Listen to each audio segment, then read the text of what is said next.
అందరికి నమస్కారం. నేను శిరీష. ప్రస్తుతం మనతో పాటు ఉన్నారు ప్రముఖ ఆధ్యాత్మికవేత్త జ్యోతిష్య పండితులు పవన్ కుమార్ శర్మ గారు. గురుగారితో మాట్లాడదాం. నమస్కారం గురుగారు. శ్రీమాత్రే నమః.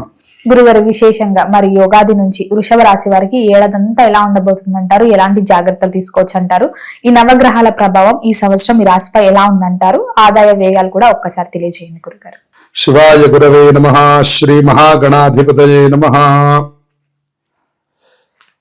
ప్రేక్షకులందరికీ పరాభవ నామ సంవత్సర శుభాకాంక్షలు తెలియజేస్తూ, వృషభ రాశి వారి యొక్క ఫలితాలు మనం చూసినట్లయితే కృత్తికా నక్షత్రం 2, 3, 4 పాదాల వారు, రోహిణీ నక్షత్రం 1, 2, 3, 4 పాదాల వారు, మృగశిర నక్షత్రం 1, 2 పాదాల వారు ఈ వృషభ రాశిలోకి వస్తారు. వీళ్ళకి మనం ఆదాయం చూసినట్లయితే ఆదాయం 5, వ్యయం 14. అట్లాగే రాజపూజ్యం 5, అవమానం 4. అంటే వీళ్ళకి ఆదాయం 5, వ్యయం 14గా ఉండడం వల్ల మనకి ఎక్కువగా ఖర్చు ఎక్కువగా కనపడుతుంది. రాజపూజ్యం 5, అవమానం 4 ఉండడం వల్ల ఈ రాజపూజ్యాలన్నీ కూడా సామాన్యంగా ఉన్నాయని చెప్పుకోవచ్చు. మొత్తం మీద ఈ రాశి వారికి మనం చూస్తే జూన్ 1వ తారీఖు వరకు ద్వితీయ స్థానంలో తామ్రమూర్తిగా గురుడు యొక్క సంచారం జరుగుతుంది. తామ్రమూర్తి అంటే 30% ఫలితాన్ని మనకిస్తున్నాడు. సామాన్య ఫలితాలు ఉన్నాయి. తదుపరి జూన్ 2 నుంచి తృతీయ స్థానంలో గురుడు లోహమూర్తిగా కనపడుతున్నాడు. అంటే 3వ స్థానంలోకి వెళ్ళినప్పుడు గురుడు ఇంకా తగ్గిపోయి లోహమూర్తిత్వాన్ని పొందాడు.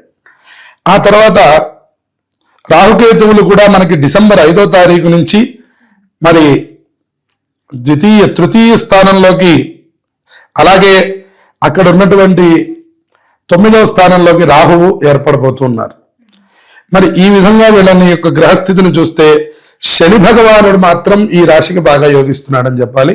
ఎందుకంటే 11వ స్థానంలోనే మొత్తం సంవత్సరం అంతా కూడా శని భగవానుడు ఉన్నాడు. 11వ స్థానంలో శని ఒక్కడ ఉంటే జాతకం మొత్తం లాగేయచ్చు అని చెప్పింది ధర్మశాస్త్రం. అంటే బాగుంటుంది, బ్రహ్మాండంగా ఉంటుంది. ఎందుకంటే జాతకంలో చాలా సార్లు మనం చెప్పుకున్నాం, సమస్త శుభయోగాల్ని అనుగ్రహించేవాడు శని భగవానుడు మాత్రమే. ఆయన మంచి స్థానాల్లో ఉంటే చాలా అద్భుతమైన ఫలితాలు లభిస్తాయి. శని ఏకాదశ స్థానంలో ఉండడం వల్ల వృత్తి వ్యాపారాలు అత్యద్భుతమైనటువంటి రీతిలో కొనసాగుతూ ఉంటాయి. అలాగే వ్యక్తిగత జీవితం కూడా ఆశావహంగా ముందుకెళ్తూ ఉంటుంది. అంటే రేపు ఏం చెయ్యాలి అనేటటువంటి ఉత్సాహంతో వాళ్ళు ముందుకి సాగుతూ ఉంటారు. ప్రతి పనిని ముందు చూపుతో పూర్తి చేస్తారు. అంతేకాకుండా ఆరోగ్యం కొద్దిగా అటు ఇటు సాధారణంగా ఉంటుంది. ఆ తర్వాత ప్రణాళికలను వాటిని చక్కగా చేసుకుంటారు. మరి పురోగమనం చక్కగా జరుగుతూ ఉంటుంది. కుటుంబ పోషణ బాగుంది. వ్యాపారంలో కూడా అందరితోనూ కలిసి మెలిసి వెళ్ళిపోగలుగుతారు. జూలై నెలాఖరు నుంచి డిసెంబర్ ప్రారంభం వరకు కొంచెం శని వక్రించి ఉన్నాడు. దాని వలన వీళ్ళకి కొంచెం మళ్ళీ వ్యాపారస్తులకు కొద్దిగా ఇబ్బందులు కనపడుతూ ఉన్నాయి. ఆ తర్వాత వ్యక్తిగతమైనటువంటి గుర్తింపు లోకంలో రావడం, అలాగే వృత్తిలో రాణించడం, న్యాయాధికారులైనటువంటి వాళ్ళు అంటే లాయర్ వృత్తిలో కొనసాగేటటువంటి వాళ్ళు, ఉన్నతాధికారులు, వీళ్ళందరికీ కూడా మంచి గుర్తింపు లభించేటటువంటి సమయం. అంతేకాకుండా ధన ఆదాయం చాలా బాగుంటుంది. ఇనుము, సిమెంటు, గృహ నిర్మాణ సంబంధమైన కన్స్ట్రక్షన్ ఫీల్డ్లో ఉన్నటువంటి వాళ్ళు, సివిల్ సంబంధించినటువంటి వాళ్ళు, వర్కర్స్, అలాగే ఎవరైతే ఉన్నారో వాళ్ళందరికీ ఈ సంవత్సరం లాభదాయకంగా ఉంది అని చెప్పవచ్చు. అంతేకాకుండా మైనింగ్ వ్యాపారస్తులకి వాళ్ళకి కూడా మంచి ఆదాయం కనపడుతుంది. షేర్లు, పెట్టుబడులు పెట్టినటువంటి వాళ్ళకి మాత్రం సామాన్యంగా కనపడుతుంది. అలాగే రైతులకు కూడా అనుకూలమైనటువంటి కాలం. జలచర సంబంధమైనటువంటి వ్యాపారస్తులకి అంటే పౌల్ట్రీ వ్యాపారస్తులకి వాళ్ళందరికీ కూడా కొద్దిగా సామాన్యమైన ఫలితాలు కనపడుతున్నాయి. ఇందా మనం చెప్పినట్టు వ్యాపారస్తులకు కొద్దిగా సామాన్యంగా ఉంది. అలాగే తృతీయ స్థానమైన కర్కాటకంలో ఉచ్చస్థితిలో ఉన్నటువంటి గురుడు ప్రభావం వల్ల ఇతరులతో ఉండేటటువంటి సంబంధాలు పెరుగుతాయి. ఆదాయం పరంగా లోపంలో ఉన్నప్పటికీ, ఆర్థికంగా కొంచెం డౌన్ అవుతున్నప్పటికీ, ఏదైతే సత్సంబంధాలు ఉన్నాయో అంటే లోకంలో ఉండే సంబంధాలు, ఉన్నతమైనటువంటి పరిచయాలు, మిమ్మల్ని గుర్తుపట్టేటటువంటి వాళ్ళు, ఇరుగు పొరుగు వాళ్ళు, వాళ్ళందరూ కూడా మీతో చక్కగా ఆత్మీయంగా ఉండడం, అలాగే తోబుట్టువులతో కూడా, బంధువులతో కూడా మంచి మాటామంతి కలుపుతూ ఉండడం, అలాగే సాహిత్యపరమైనటువంటి రంగంలో ఉన్నటువంటి వాళ్ళు మంచి గౌరవాన్ని సాధించడం, అంటే ఇప్పటి వరకు గుర్తింపు రానటువంటి వాళ్ళకు కూడా ఈ సంవత్సరం కొద్దిగా గుర్తింపు ఏర్పడడం, ఆదాయం గృహము అంతా కూడా సుఖంగా ఉంటుంది. ఈ రాశి వారికి రాహుకేతువుల ప్రభావం అనుకూలంగా ఉండడం వల్ల వీరు నిత్యము ఉత్సాహంగా ఉండడం.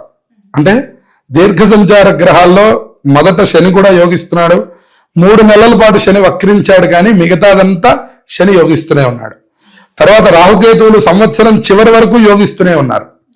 4లో ఆయన ఉన్నారు, అలాగే 9లో రాహు ఉండడం అనేటటువంటిది చాలా అత్యద్భుతమైన యోగం. దానివల్ల రాహువు బలంగా ఉన్నాడు కాబట్టి ఉద్యోగంలో కూడా మంచి అభివృద్ధి కనబడుతూ ఉంటుంది. ఆర్థిక వృద్ధి, చదువులు కూడా కలిసి రావడం, ఏ ప్రయత్నాలు చేసినా అవి సఫలం అవడం, అలాగే వీరికి ఇతరుల నుండి కూడా ప్రోత్సాహం అనేటటువంటిది లభిస్తుంది. అలాగే రైస్ మిల్లర్లు, పారిశ్రామిక రంగం లాంటి వాళ్ళకి ఈ సంవత్సరం మంచి అనుకూలంగా ఉంది అని చెప్పాలి. న్యాయాధికారులకు, లాయర్ వృత్తిలో ఉన్న వాళ్ళకి, ఉన్నతమైనటువంటి అధికారులు అంటే గవర్నమెంట్ స్థాయిలో మంచి పోస్టులో ఉన్నటువంటి వాళ్ళకి మంచి ఫలితాలు ఈ సంవత్సరం కనపడుతున్నాయి. ఎవరైతే వ్యాపారస్తులు, చిన్న చిన్న వ్యాపారస్తులు ఉన్నారో వాళ్ళందరికీ మాత్రం అనుకున్నంత ఆదాయం కనిపించడం లేదు, కానీ మధ్య 3 నెలలు మిగతాదంతా మీరు ఉత్సాహంగా పనిచేసుకోవడం కానీ, మిగతా పనుల్లో మీరు ముందుకు వెళ్ళడం కానీ, మీరు చేసే ప్రణాళికలు కానీ అవన్నీ కూడా మంచి ఫలితాలను ఇస్తున్నాయి. ఆరోగ్యపరంగా కూడా మీకు అనుకూలమైనటువంటి వాతావరణం. గురుబలం లేకపోవడం వల్ల కొద్దిగా ఆర్థికంగా ఎప్పుడూ చేతుల్లో డబ్బులు లేకపోవడం, కొన్ని చిన్న చిన్న విషయాలకి చికాకు పడుతూ ఉండడం లాంటి విషయాలు కనపడుతున్నాయి. మిగతాదంతా అంటే సుమారుగా 60-70% అనుకూలంగా ఉంది. ఒక 30% శని వక్రగతిని చెందడం, అలాగే గురుడు కొంచెం మారడం మాత్రమే వీళ్ళకి ప్రతికూలాన్ని కల్పిస్తూ ఉన్నాయి. మిగిలిందంతా కూడా వీళ్ళకి అనుకూలంగా ఉంది.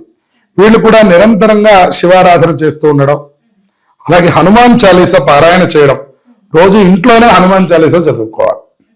దాని ద్వారా కొన్ని ఇబ్బందులు అనేటువంటివి, శని ఇక సంబంధమైన ఇబ్బందులు చక్కగా తొలగిపోతాయి.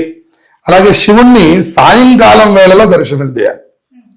శివుణ్ణి ప్రతిరోజు వీళ్ళు సాయంకాలం 6 దాటిన దగ్గర నుంచి ఇక గుడి ఎన్నింటి వరకు ఉంటే అన్నింటి వరకు, 8కో 9కో ఉన్న దాన్ని బట్టి మీరు దర్శనం చేసుకుంటే సాయంకాలం పూట మీకు మంచి ఫలితాలు అనేటటువంటివి కనపడుతుంది. గురుగారు, ముఖ్యంగా వీళ్ళకి కలిసి వచ్చే నంబర్ ఏంటంటారు? వీళ్ళకి అదృష్ట సంఖ్య 6, అలాగే 2 అనేటటువంటి అంకెలు చెప్తున్నారు. 6 గనక మీరు నమ్ముకొని ప్రధానంగా గనక ముందుకు వెళితే 6వ సంఖ్యలో ప్రారంభించడం, 6 వచ్చేటట్లుగా వీళ్ళ అదృష్ట సంఖ్య ప్రారంభం చేస్తే సమస్త శుభాలు వీళ్ళకి కలుగుతాయి. గురుగారు, ముఖ్యంగా మరి ఈ వృషభ రాశి వారికి ఈ సంవత్సరంలో రోజుల వైజ్ గా చూసుకుంటే ఏ రోజులు బాగా కలిసి వస్తాయంటారు వీళ్ళకి? ప్రధానంగా జూన్ 1వ తారీఖు వరకు వీళ్ళ కాలం చాలా అనుకూలంగా ఉంది అని చెప్పాలి. అంటే ప్రథమార్థం అంతా చాలా బాగుంది. ఎప్పుడైతే గురుడు మారి 3వ స్థానంలోకి వెళ్ళాడో అక్కడి నుంచి కొంత ఇబ్బందులు అనేటటువంటివి కనపడుతున్నాయి. అందులో అక్కడ వచ్చే స్థితిలో ఉన్నాడు. తర్వాత శని కూడా వక్రగతిని పొందుతున్నాడు. ఈ 2 విషయాలే వీళ్ళిద్దరికీ ఇబ్బంది.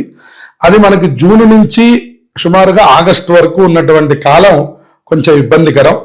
ఎప్పుడైతే మళ్ళీ మారి 4థ స్థానంలోకి వెళుతున్నాడో అక్కడి నుంచి మళ్ళీ అనుకూలమైనటువంటి కాలం. అంటే సింహరాశిలోనే గురుడు కొనసాగుతున్నాడు కాబట్టి అనుకూలమైనటువంటి కాలం వీళ్ళకి నడుస్తుంది. మధ్యలో ఉన్నటువంటి 3 మాసాలు మాత్రం జాగ్రత్తలు తీసుకుంటే శుభాలు కలుగుతాయి. గురుగారు, మొత్తం మీద ఈ సంవత్సరంలో వృషభ రాశి వారికి ఎలా ఉండబోతుంది, ఎలాంటి జాగ్రత్తలు తీసుకోవాలి, ఏ దైవాన్ని పూజించాలి, ఎలాంటి పరిహారాలు చేయాలో తెలియజేసినందుకు ధన్యవాదాలండి. శుభమస్తు.